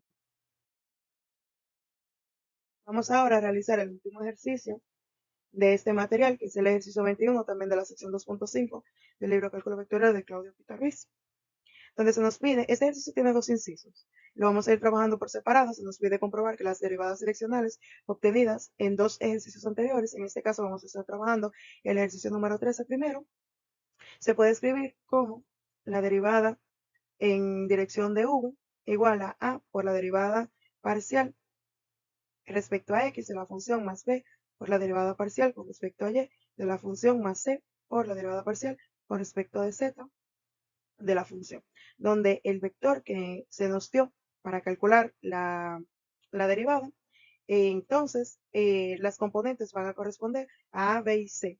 Entonces, como este ejercicio ya nosotros lo hicimos en el material, vamos a hacer un recordatorio de los datos que teníamos de ese ejercicio. La función f de x, y, z es igual a x por y por z, y el vector dado para calcular la derivada direccional fue 1/3, 2 tercios, negativo 2 tercios. Perdón, 1/3, negativo 2 tercios, negativo 2 tercios. Lo primero que debemos hacer es calcular las derivadas parciales. Entonces, lo vamos a hacer aquí, en esta esquinita. Vamos a tener entonces la derivada parcial con respecto de x, que nos da y por z, porque recuerden que las demás variables se van a considerar constantes, simplemente tenemos que derivar a x, que nos da 1. Bien, entonces, de igual forma vamos a calcular la derivada parcial con respecto de y de la función que nos da x por z y la derivada parcial con respecto de z de la función que nos da x por y. También vamos a indicar las componentes del vector y a identificarlo como a, b y c. Entonces tenemos que las componentes del vector a va a ser igual a 1/3, b va a ser igual a negativo 2 tercios y c va a ser igual a negativo 2 tercios. También vamos a reescribir esta igualdad de aquí más en este lado más grande para poder trabajar el ejercicio de este lado. Entonces, sustituyendo, dijimos que a es igual a 1/3 y que la derivada parcial con respecto de x es igual a y por z. Entonces, b, que es igual a negativo 2 tercios, lo colocamos aquí, menos 2 tercios por la derivada parcial con respecto de y de la función que es x por z, y c, que es negativo 2 tercios, entonces colocamos menos 2 tercios por la derivada parcial con respecto de z de la función que nos da negativo 2 tercios por x por y. Entonces, simplemente hacemos la suma de las fracciones y nos queda la derivada de la función en dirección del vector es igual a y por z menos 2x por z menos 2x por y, y todo eso sobre 3. Ese fue el resultado que nosotros obtuvimos al realizar el ejercicio. Por ende, queda comprobado que la derivada direccional se puede calcular de esta forma. Esto nos da un método alternativo para calcularlo. Vamos ahora a realizar el segundo inciso del ejercicio 21, donde se nos pide comprobar que la derivada direccional del ejercicio número 12 se puede escribir como la igualdad que ya habíamos visto. La derivada en dirección del vector v es igual a la primera componente del vector por la derivada con respecto a x de la función más la segunda componente del vector por la derivada con respecto a y de la función más la tercera componente del vector por la derivada con respecto a z de la función. Entonces, del ejercicio 2 tenemos lo siguiente. La función f de x, y, z es igual a z por el seno de y al cubo por el coseno de x a la 5 más la tangente de y al cubo. El vector es 0,0,1, es decir, que su primera componente es igual a 0, la segunda componente es igual a 0 y la tercera componente es igual a 1. Lo primero que debemos hacer es calcular las derivadas parciales. Empezamos con la derivada parcial respecto a x. Aquí nosotros podemos tomar en cuenta que z por el seno de y al cubo sería constante. Por ende, estarían multiplicando la derivada del coseno de x a la 5 más la tangente de y al cubo. Aquí sí tenemos entonces una función compuesta que debemos de derivar y para eso aplicamos la regla de la cadena. Vamos entonces a derivar el argumento del coseno, es decir, con respecto a x, es decir, que vamos a tener la derivada de x a la 5 con respecto a x, que es 5x a la 4, más la derivada con respecto a x de la tangente de y al cubo, que esto sería una constante, la derivada de una constante nos daría 0. Luego entonces sí podemos pasar a derivar el coseno, que nos daría negativo seno, con el argumento original que es x a la 5 más la tangente de y al cubo. Así obtuvimos entonces la derivada parcial con respecto a x. Para la derivada parcial con respecto a y, entonces vamos a tener z como constante, que podemos pasar a multiplicar por la derivada. Entonces tendríamos la derivada del seno de y al cubo por el coseno de x a la 5 más la tangente de y al cubo. Para eso tendremos que aplicar la derivada de un producto, que sería la derivada de la primera por la segunda sin derivar más la derivada de la segunda por la primera sin derivar. Entonces, lo primero que vamos a derivar es el seno de y al cubo, que entonces derivamos el argumento 3y al cuadrado, estamos aplicando regla de la cadena, 3y al cuadrado por entonces la derivada del seno, que es coseno, con su argumento y al cubo. Por la segunda sin derivar, entonces tenemos coseno de x a la 5 más la tangente de y al cubo. Y aquí entonces tenemos que derivar la segunda.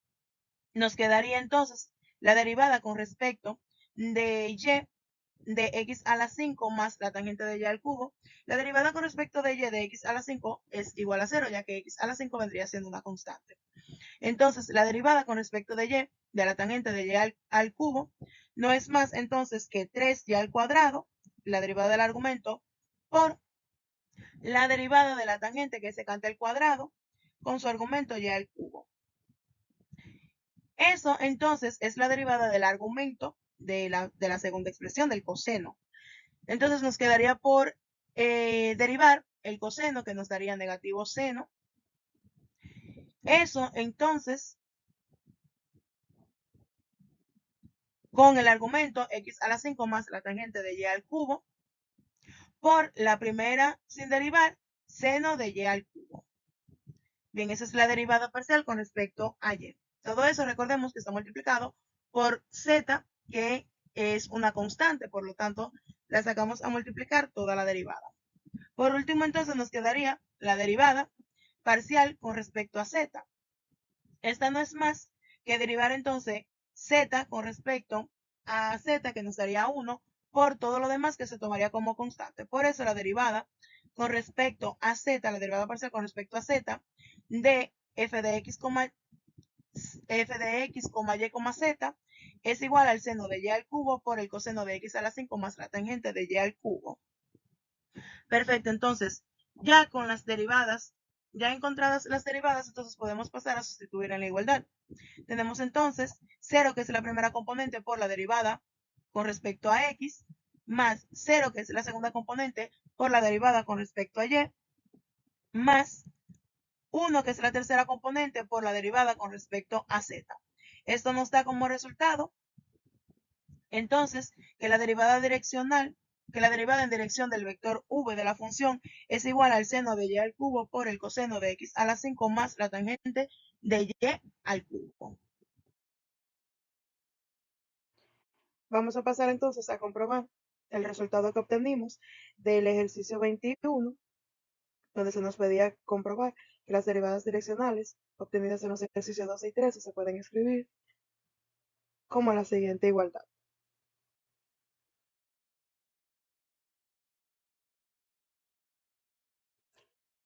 Como ya nosotros comprobamos el ejercicio número 13, porque lo hicimos por el límite, simplemente nos quedaría comprobar el ejercicio número 12. Entonces vamos a calcular aquí en el software matemático el límite. Y nosotros sabemos entonces que el límite, cuando t tiende a 0, de la expresión, aquí vamos a tener la función evaluada en el punto x, y, z más t por el vector. Entonces esto nos quedaría z más t por la componente del vector c, que es 1, así que simplemente se queda así. A ver, perdón. Esto por el seno, nos vamos a ese apartado de aquí, buscamos seno de y al cubo, pero y nosotros lo vamos a expresar como y más t por la componente del vector, la componente correspondiente a y del vector, que es 0, así que simplemente multiplicamos por 0 aquí. Falta un paréntesis, ok. Y eso elevado al cubo, a ver, voy a copiar, a pegar aquí en la base, al cubo, por el coseno, nos vamos aquí de nuevo, el coseno de x a la 5, pero nosotros sabemos que estamos sustituyendo x por, vamos a poner directamente ya el exponente, abrimos paréntesis, entonces sería x más t por la componente de x del vector, que es 0, eso elevado a la 5, entonces simplemente colocamos 5, más la tangente, perdón, la tangente, la buscamos aquí, tenemos entonces la tangente, de y al cubo, pero recuerden que y lo estamos expresando como y más, pero vamos a colocar directamente el exponente para que no haya ningún problema.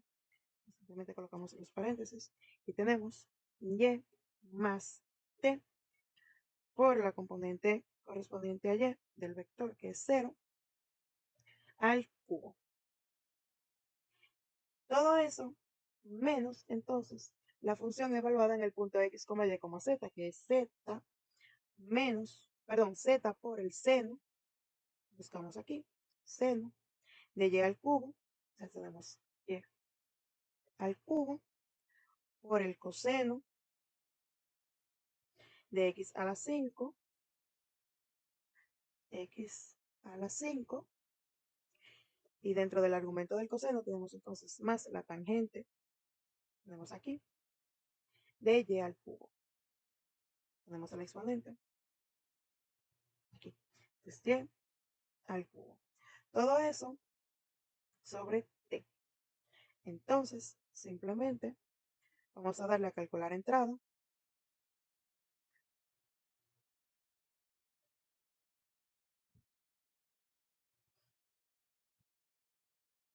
Y vemos entonces que el resultado que nosotros obtenemos es seno de y al cubo por el coseno de x a la 5 por la tangente de y al cubo. Lo que pasa es que aquí, por propiedades trigonométricas, nos lo está expresando de una forma diferente. No, sí, mírenlo aquí, aquí sí lo tenemos bien. El seno de y al cubo por el coseno de x a la 5 más la tangente de y al cubo. Ahí sí. Simplemente esto era una forma alternativa del resultado. Aquí sí lo tenemos bien. Entonces nosotros podemos comprobar que sí, haciéndolo por su definición del límite es igual que haciéndolo por la igualdad que nosotros que nos había dado el libro. Bien, entonces vamos a hacer la comparación de los resultados que nosotros obtuvimos con el libro y con el software.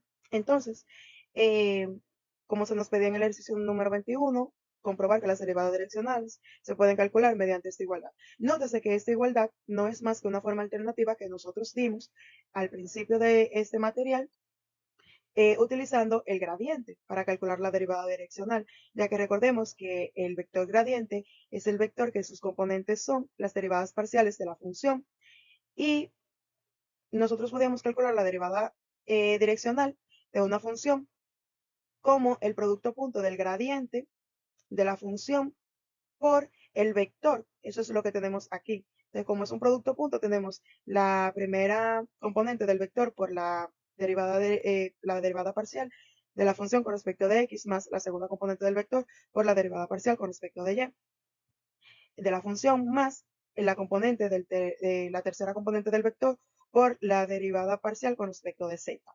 Entonces, los resultados que nosotros obtuvimos es para el ejercicio número 12, que la derivada en dirección del vector v es igual al seno de y al cubo por el coseno de x a la 5 más la tangente de y al cubo.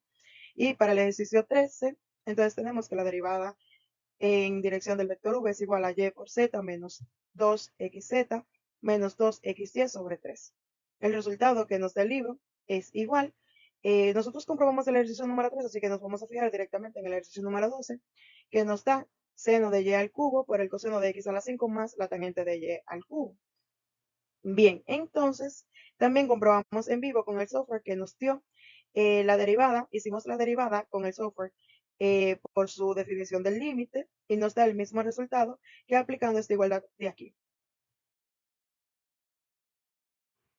Me gustaría dejarles algunos ejercicios de práctica donde se les pide calcular la derivada direccional de las siguientes funciones en la dirección del vector indicado. Esos son los ejercicios. El primer ejercicio, la función es f de x, y igual a 3x menos 2y, y el vector direccional es 1, sobre la raíz de 2, 1 sobre la raíz de 2. Para el segundo ejercicio, entonces tienen la función f de x, y igual a x al cubo menos y al cubo, y el vector v direccional es igual a raíz de 2 sobre 2, raíz de 2 sobre 2. Por último, un tercer ejercicio, f de x, y igual a 3x menos 4 por x por y más 9y, y el vector direccional v es igual a 3 quintos, 4 quintos. En conclusión, nosotros vemos que podemos calcular la derivada direccional mediante el concepto de límites y que además tenemos una forma alternativa para calcular la derivada direccional, que es esto de aquí. Tenemos entonces que la derivada en dirección del vector v es igual a, que es la primera componente del vector, por la derivada parcial con respecto de x de la función más b, que es la segunda componente del vector, por la derivada parcial con respecto de y de la función más c, que es la tercera componente del vector, por la derivada parcial con respecto de z de la función. Y además sabemos, como vimos en el apartado de gradientes, que esto de aquí corresponde a la forma alternativa que nosotros tenemos para calcular la derivada direccional utilizando el gradiente, que es el producto punto del gradiente por el vector direccional. Me gustaría compartirles también la siguiente frase motivacional. Si realmente quieres hacer algo, encontrarás la manera. Si no, encontrarás una excusa. Esto lo dijo el empresario, autor y orador motivacional estadounidense Jim Rohn. Los recursos utilizados para la elaboración de este material fueron Wolfram Alpha, Symbolab, estos son softwares matemáticos que nos ayudaron para comprobar los resultados que obtuvimos tanto en los ejemplos como en los ejercicios, GeoGebra, que nos ayudó para graficar las funciones en el espacio, PowerPoint para la elaboración del material, grabar el video y exportarlo, CapCut para la edición final, y por último, OpenStax para la consulta de algunos de los conceptos expuestos en los saberes previos, además de algunas de las gráficas adicionales que nos facilitaron comprender los conceptos de este material. La bibliografía consultada para la elaboración del material fueron los libros Cálculo vectorial de Claudio Pita Ruiz, la primera edición, y Cálculo 2 de varias variables de Ron Larson y Bruce Edwards, la novena edición. Estos libros lo pueden conseguir en librerías locales o se pueden comprar de manera virtual en Amazon. Muchas gracias por su atención.